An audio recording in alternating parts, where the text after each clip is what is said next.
मेरा ही पैसा लगा देते, बाद में अपना सीढ़िया डिलीट करवाना बेटा। हम लोगों को 10,000 रुपये लगा के दो, आगे कैसे भी करो। मान लो हम आपका काम चला रहे थे, आज मेरा भी काम चलाओ, क्योंकि हम लोगों का भी तो आ रहा है, समझ में आ रहा है। सर हम आपके वक्त पे काम आएंगे, लेकिन सर पैसे निकल नहीं रहे ना सर। उसमें अकाउंट में अब 2 दिन बाद ही सर बैंक खुलेगी। जब हो गई ठगों के साथ ठगी, देखिए ठगों के होश उड़ने वाली कहानी। हो गई टप्पेबाजों के साथ टप्पेबाजी, ठगों को ही ठगा गया। जब ठग हो गए ठगी का शिकार। नमस्कार दोस्तों, कैसे हैं आप सभी। आज मैं अश्विनी जैन आप सभी को Bharat A to Z news में एक ऐसे शख्स से मिलवाने जा रहा हूं जिसने काम ही कुछ ऐसा किया है और जिसकी वजह से लाखों करोड़ों लोगों को सीख मिलनी चाहिए, क्योंकि Bharat A to Z news हमेशा आप सभी को जागरूक करने के लिए स्टोरी बनाता है और सत्य के आधार पर आप सभी तक हर एक तथ्य को पहुंचाता है। कानपुर शहर जो कि यूपी का मैनचेस्टर कहलाता है, उत्तर प्रदेश की उद्योग नगरी के नाम से भी फेमस है। उस कानपुर शहर में रहने वाले एक शख्स ने स्कैमर के साथ कुछ ऐसा किया जो कि इस समय सोशल मीडिया पर जमकर वायरल हो रहा है। पूरे देश में इस बात की चर्चा है, तो देर नहीं करते सीधे सबसे पहले Bharat A to Z news में परिचय करवाते हैं उस शख्स से जिसका नाम है भूपेंद्र सिंह। सबसे पहले परिचय कराते हैं। नमस्ते, मैं भूपेंद्र सिंह कानपुर में बर्रा का रहने वाला हूँ। मैं बहुत बहुत सभी का धन्यवाद नमस्कार करता हूँ। अब सबसे बड़ी बात अगर की जाए, स्कैमर्स जो कि स्कैम करते हैं, लोगों के अकाउंट से पैसे उड़ाते हैं और लोगों के साथ फ्रॉड करते हैं, जिससे लोगों को तमाम तरीके की समस्याओं का सामना करना पड़ता है। ऐसे लोगों को अगर कहा जाए तो ऐसे लोगों को टप्पेबाज कहा जाता है कनपुरिया लैंग्वेज में। और ऐसे टप्पेबाजों के साथ अगर टप्पेबाजी हो जाए तो क्या कहने, वो नेक काम किसी और ने नहीं किया, बल्कि वो नेक काम करने वाले हैं भूपेंद्र सिंह। तो आइए सीधे रुख करते हैं, उनसे जानते हैं कि आखिर ये पूरा कांड आखिर किस तरीके से हुआ, क्योंकि ये किसी फिल्मी स्टोरी से कम नहीं लगता। क्योंकि बॉलीवुड की एक मूवी है फिर हेरा फेरी, उसी मूवी के तर्ज पर ये स्टोरी है, ये कहानी है, लेकिन ये एक सच है। तो आइए उस सच से आप सभी को रूबरू कराते हैं और सीधे ले चलते हैं भूपेंद्र सिंह के पास और उनसे उनके अनुभव साझा कराते हैं Bharat A to Z news पर। जी हाँ भूपेंद्र, बताइए क्या हुआ आपके साथ। मेरे साथ 6 मार्च को मेरे पास एक फोन आता है। वो अपने आप को साइबर जो है CBI का अधिकारी बताता है कि मैं CBI का अधिकारी हूँ, और मुझसे कहता है कि आपके कुछ फोटो कुछ वीडियो लीड है जो कि आपके वायरल हुए हैं, जिसका मैं विवेचक हूँ। तो मैं उससे कहता हूँ कि कौन से वीडियो कौन से फोटो। तो मैं उसकी कुछ ऐसी भाषा शैली थी, मैं समझ जाता हूँ कि ये साइबर ठग है और मेरे साथ ये ठगी करने का प्रयास कर रहा है। इतने ही देर में मैं उसका फोन काटता हूँ और इसके बाद मैं उसका तुरंत नंबर गूगल लेंस पे चेक करता हूँ। उसने व्हाट्सएप पे मुझे एक FIR कॉपी भेजी होती है। मैं वो गूगल लेंस पर जब चेक करता हूँ तो उसमें साफ लिखा होता है ये एक फर्जी जो है ID है। और तो मैं समझ जाता हूँ कि ये मेरे साथ साइबर ठगी करने का प्रयास कर रहा है। मगर जो वो जाल मुझे फंसाने के लिए बिछा रहा होता है, कहीं ना कहीं मैं कनपुरिया हूँ, मैं उसके जाल में तो नहीं फंसता हूँ। मगर मैं तुरंत फोन उसके आने के इंतजार करने से पहले ही मैं अपने मन में एक पिक्चर बनाता हूँ और पिक्चर बनाकर मैं उससे बात करने लगता हूँ। उसके बाद जब वो कहता है कि आपके फोटो और वीडियो डिलीट करने के लिए आपको 16,000 रुपये देने पड़ेंगे, मैं उससे गिड़गिड़ाता हूँ, सर प्लीज सर, मेरी माता जी, मेरी मम्मी, मेरे पापा, मेरे भाई बहन मुझे बहुत मारेंगे, सर प्लीज सर ऐसा मत करिएगा। वो समझ जाता है कि ये अब युवक मेरे जाल में फंस चुका है। अब ये युवक मुझे पैसे भी देगा, क्योंकि ये अपने फोटो वीडियो डिलीट करने के लिए गिड़गिड़ा रहा होता है, जबकि मेरे पास ना ही कोई मेरी फोटो थी, ना ही कोई वीडियो थी, ना इस तरीके का कोई अपराध हुआ था। इसके बाद मुझसे वो 16,000 की डिमांड करता है। मैं उसको 24 घंटे की बताता हूँ कि 24 घंटे का सर मुझे प्लीज समय दे दीजिए, मैं 24 घंटे के अंदर पैसे की व्यवस्था करके आपको दूंगा। 7 मार्च को वो मुझे फोन करता है, बोलता है क्या हुआ। मैं उसको एक मनगढ़ंत जो अपने द्वारा पिक्चर बनाई गई है, मनगढ़ंत पिक्चर में मैं उसको फंसाने का पूरा प्रयास करता हूँ। मेरी बनाई हुई पिक्चर में पूरी तरीके फंसता जाता है। मैं उससे कहता हूँ मैंने अपने घर से एक चैन चोरी की थी, सर वो चैन मैंने अपने दोस्त के पिताजी को गिरवी रखी है सर। मुझे अगर 3,000 रुपए की व्यवस्था हो जाए। मैं इंटर का छात्र हूँ, 16 वर्ष मेरी उम्र है सर। मैंने बहुत दोस्तों से पैसा मांगा, बड़ी रकम है, इसलिए सर व्यवस्था नहीं हो पाई है। 3,000 रुपए अगर सर मुझे मिल जाए तो मैं चैन अगर उठा लूँ तो कहीं ना कहीं वो चैन 40,000 रुपए की बिक जाएगी। 40,000 रुपए की जब चैन बिकेगी तो कहीं ना कहीं मैं आपको 16,000 रुपए, वो 3,000 रुपए जो मैं आपसे उधार ले रहा हूँ, 1,000 रुपए मैं अपनी तरफ से आपको दे दूंगा सर, प्लीज सर। तो साइबर ठग मेरे झांसे में फंस जाता है और मुझे 3,000 रुपए डालता है। इसके बाद कहानी खत्म नहीं होती है, कहानी में दिन पर दिन इंटरेस्ट बढ़ता जाता है और कहीं ना कहीं वो साइबर ठग से मैं फिर फोन करता हूँ आधे घंटे में। आधे घंटे बाद फोन करके कहता हूँ कि सर वो जहाँ पर चैन रखी थी उससे मुझसे 500 रुपए ब्याज मांग रहा है। 500 रुपए ब्याज के एवरेज में वो मुझे फिर देता है। फिर मैं उसको 2 घंटे बाद फोन करता हूँ, कहता हूँ सर मैं सुनार के यहाँ चैन बेचने गया था, मगर सुनार ने कहा आप नाबालिग है, स्टाम्प पेपर में आप मुझे लिख कर दे दीजिए तो मैं आपकी चैन खरीद लूंगा। स्टाम्प पेपर के खर्चे के नाम पर मैं फिर उससे 500 रुपए मांगता हूँ और वो मुझे देता है। इसके बाद शाम के 7 बज जाते हैं और मैं उससे बहाना बताता हूँ कि सर मैं जा रहा हूँ, स्टाम्प पेपर भी तैयार हो गया, मुझे आधे घंटे में पैसे की व्यवस्था हो जाएगी, मैं सुनार के पास जा रहा हूँ। सुनार के पास जाने का बहाना करके मैं फोन स्विच ऑफ कर लेता हूँ। अगले दिन सब सुबह 10 बजे मैं फोन खोलता हूँ, सबसे पहले कॉल उस साइबर ठग की आती है और मैं उससे बात करता हूँ। मैं रोने लगता हूँ कि सर मुझे सुनार ने बहुत मारा है, बोल रहा है चैन चोरी करके लाए हो और अपने माता पिता को बुला कर लाओ। सर मेरे माता पिता को पता चल जाएगा तो सर मुझे बहुत मार पड़ेगी घर में। तो वो साइबर ठग मेरा पिता बन जाता है और बोलता है सुनार से मेरी बात कराओ। मगर हम ठहरे कनपुरिया, हम उसके झांसे में तो नहीं बसते हैं, हम उसके बताए हुए सारी चीजों पर चलते हैं और अपने दोस्त शिवम विश्वकर्मा को सुनार बनाते हैं और उसकी उस साइबर ठग जो मेरा पिता बना होता है उसकी हम अपने दोस्त से बात कराते हैं और अपने दोस्त को पूरी कहानी बता देते हैं कि ये साइबर ठग है और मेरे साथ ठगी करना चाहता है। तो शिवम सुनार बन के बात करता है। शिवम बोलता है इन्होंने पहले भी एक अंगूठी 10,000 रुपए में बेची थी जिसकी कीमत 25,000 रुपए थी और ये 10,000 रुपए लेने के बाद मुझसे 4,500 रुपए ले गए थे। आप अगर इनके पिता हैं तो आप मेरे पास आए, आपका लड़का गलत कर रहा है, घर से चैन जो है चोरी करके लाया। इस चैन की कीमत 1,20,000 रुपए है और ये 40,000 रुपए में बेच रहा है। हेलो, जा रहे हो बेटा आप? हाँ सर जा रहे हैं, बस पैसे के लिए लड़के से कहा है। देखो सर वो अपने घर पे गया लेने। जी सर।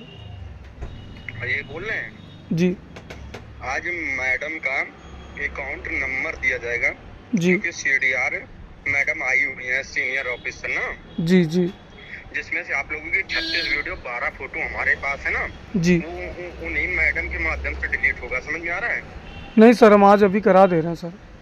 हाँ तो नहीं, पहले मेरी बात सुन लो जी राजू जी यहाँ से व्हाट्सएप तुम्हें नंबर बताना पड़ेगा, ठीक है? जी उस पे तुम्हारे पास 14 अंक का खाता अकाउंट नंबर आएगा, समझे?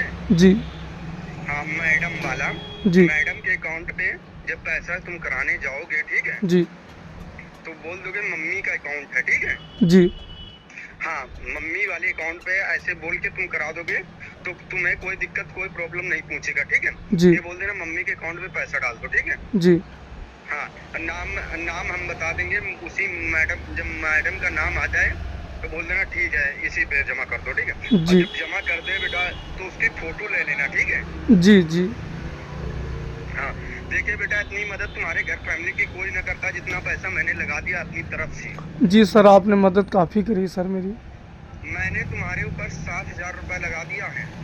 हम सर उसका आगे बढ़ा के सर हम आपको अभी कर रहे हैं सर तुरंत। और देखिए बेटा सुनिए, जी पैसे वाली अपनी जगह बात है, जब वहाँ से तुम पैसा दोगे जी पहले मेरी बात ध्यान से समझ लेना, ठीक है? जब पैसा तुम वहाँ से यहाँ से वहाँ ट्रांसफर करोगे बेचोगे 82,000 की बिकेगी, पहले बात समझ लीजिएगा बेटा। जी मैं तुम्हारा यही है ना सोचना कि मैं तुम्हारा पैसा खा जाऊंगा, समझ में आ रहा है? नहीं। हमारे पास है ना तुम्हारे पास है पैसा। नहीं सर हम आपको पैसा दे देंगे, आपने सर इतनी हेल्प मेरी करी है सर। पहले मेरी बात सुनिए राजू। जी सर। हेलो जी जी हेलो। ये बोल रहे हैं राजू, जी जब जाओगे CDR मैडम के पास जी तुम वहाँ से तुम्हारे पास पैसे ज्यादा होंगे, इस वजह से तुम पैसा कितना लगाओगे वो मैं बता दूंगा कि इतना पैसा लगा दो, फिर तुम्हारा पैसा जितना बढ़ जाएगा मैं रिटर्न वापसी करवा दूंगा, ठीक है? ठीक है। बेटा इतनी रकम लेके घूमोगे तो कोई देखेगा तो यही बोलेगा, तुम्हारे गांव का कोई बंदा देख लेता है तो तुम्हारे घर भी बता देगा कि नहीं बता देगा? हाँ सर, बता तो देगा। बता देगा ना। हाँ सर। और मान लो तुम्हारे पीछे कोई तुम्हारे गांव का कोई लग जाता है बेटा, वो पैसा वैसा देख लीजिए, अभी दुकान ही दार तुम्हारी चैन नहीं दे रहा है, तो इसी वजह से मैं बताऊंगा मैडम के लिए जितना पैसा लगाना है उतना पैसा लगा देना, जितना बढ़ेगा मैं तुम्हारा पैसा रिटर्न वापसी करवाऊंगा, ठीक है? हाँ सर, फिर हम आपसे जो खर्चे होते होंगे हम लेते रहेंगे। हम तो सोच रहे थे कि दोस्त के पास रख देंगे। मैं बताऊंगा मैडम के पास कितने पैसे लगाना है, ठीक है? ठीक है सर। हाँ, और तुम मेरा नंबर पर्सनली अपने पास रखे हुए, ठीक है? जी सर, जी। हाँ, कोई दिक्कत कोई परेशानी आती है, कोई तुम्हें मारने धमकाने की करता है, तुम्हारे पास कॉल करो, तुम्हारे पास तुरंत उसके लड़के को अरेस्ट करवा दूंगा, ठीक है? जी सर, जी। हाँ, जाओ बेटा फटाक से जाओ, समझ लो बहुत समय हो गया है, और बेटा 2 बजे दुकानें बंद हो जाती हैं, फटाक से जाओ। जी सर, जी। वहाँ से सामान लेके फटाक दे, पैसा लेने के बाद जहाँ तुम टाइपिंग कराने गए तो वहाँ पैसा ट्रांसफर कर देता है ना? हाँ सर, कर देगा वो। हाँ, तो अकाउंट नंबर व्हाट्सएप बता देना, व्हाट्सएप पे उसी नंबर पे व्हाट्सएप मैं बता दूंगा, ठीक है? जी सर। हाँ, फटाक दे जाओ बेटा, अब समझ लो बहुत टाइम हो रहा है। सर हम जा रहे हैं, तुरंत जा रहे हैं सर। पैसे की व्यवस्था हो गई? सर कहाँ है? दोस्त गया है सर अपने घर पे लेने, किताब के बहाने लेने गया है सर 200 रुपये। अच्छा, और 3000 रुपया निकाल लिया? सर वो भी निकाल ले रहे हैं तुरंत जाके सर अभी। हाँ, अब बेटा देख लो, हम फटाक से मैडम के पास से पैसा ले जाके तुम्हारे पास मैंने लगवाया है। नहीं सर, हम तुरंत कर रहे हैं सर। अगर मान लो जिस प्रकार से मैंने तुम्हें 7000 रुपया दिया है बेटा, हम लोगों का घर परिवार है, मेरे बीवी बच्चे हैं बेटा, त्योहार आ गया है, मैं भी समझ सकता हूँ मेरी वाइफ क्या बोलेगी। हाँ सही है सर। अगर मेरे लड़के बच्चे पढ़ाई लिखाई कर रहे हैं मैडम, मेरे 3000 रुपए मेरे पास लास्ट बचे थे, मेरी वाइफ नहीं दे रही थी, कभी 2 झापड़ लगा के पैसा तुम्हारे पास लगा के आया क्योंकि तुम्हारा जीवन करियर खराब हो रहा था। अरे नहीं सर, आपने मेरी बहुत हेल्प करी है सर। जाइए बेटा फटाक दे जाइए जी। मैं व्हाट्सएप नंबर बता देना जिसपे वो चेक कर ले। जी सर। हाँ, तो यहाँ से मैं मैडम का 14 अंक का वो नंबर बता दूंगा, उसी नंबर पे जब नाम लिख के आएगा शकुंतला, क्या जी। नाम लिख के आएगा बेटा? शकुंतला। हाँ, शकुंतला लिख के जब कहेगा शकुंतला तुम्हारी मम्मी है तो बोल देना हाँ, जी। ठीक है? जी सर। हाँ, जाइए बेटा। ठीक है सर। हाँ बेटा, तुम लोगों का 36 वीडियो 12 फोटो हमारे पास निकल के आया है, ये समझ लो तुम। हम सर जा रहे हैं सर। हाँ जाइए, अभी तुम्हारे पास है, जैसे तुम उससे चैन ले लेते हो तुरंत मेरे पास कॉल करोगे, ठीक है? जी सर, जी। हाँ, बेची थी जिसकी कीमत 25,000 रुपए थी, और ये 10,000 रुपए लेने के बाद मुझसे 4500 रुपए ले गए थे। आप अगर इनके पिता हैं तो आप मेरे पास आए, आपका लड़का गलत कर रहा है, घर से चैन जो है चोरी करके लाया। इस चैन की कीमत 1,20,000 रुपए है और ये 40,000 रुपए में बेच रहा है, तो मैं कैसे मान लूं कि ये चैन चोरी की नहीं है? जिसके बाद साइबर ठग को बुलाने का प्रयास पूरा किया जाता है, मगर साइबर ठग आता तो नहीं है, मगर वो 3500 रुपए मुझे फिर से ऑनलाइन कर देते हैं। इसके बाद लगातार इस तरीके की कहानी लगातार बढ़ती जाती है और 9 तारीख को मैं फिर एक नई कहानी बनाता हूँ कि मेरी मम्मी को मामा क्या जाना है सर, मैं चैन रखे दे रहा हूँ घर पर और चैन रखकर मैंने हार चोरी कर लिया होता। फिर मैं एक नए दोस्त की तलाश करता हूँ, विनीत दोस्त, जो मेरा कोई दोस्त नहीं होता, मैं एक मनगढ़ंत कहानी में बनाता हूँ कि मेरा एक दोस्त विनीत है, 23 साल उसकी उम्र है, वो मुझे हार रख के गोल्ड लोन से एक बड़ी रकम दिलाएगा और साइबर ठग को इंतजार होता है कि कहीं ना कहीं 1,15,000 रुपए की रकम मिलेगी।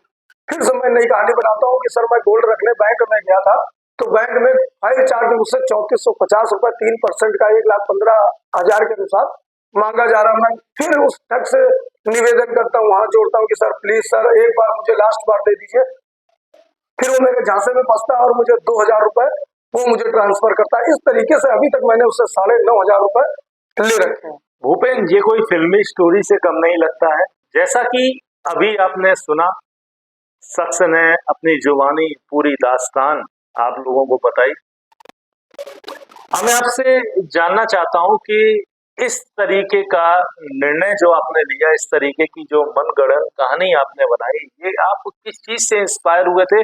क्योंकि अक्सर देखा जाता है, आए दिन पेपरों में, टीवी के माध्यम से देखा जाता है, तमाम लोग, सैकड़ों लोग दिन प्रतिदिन ऐसे ठगों का शिकार हो जाते हैं और एक बड़ा धन अपने अकाउंट से गवा देते हैं और उसके बाद उन्हें तमाम समस्याओं का सामना करना पड़ता है।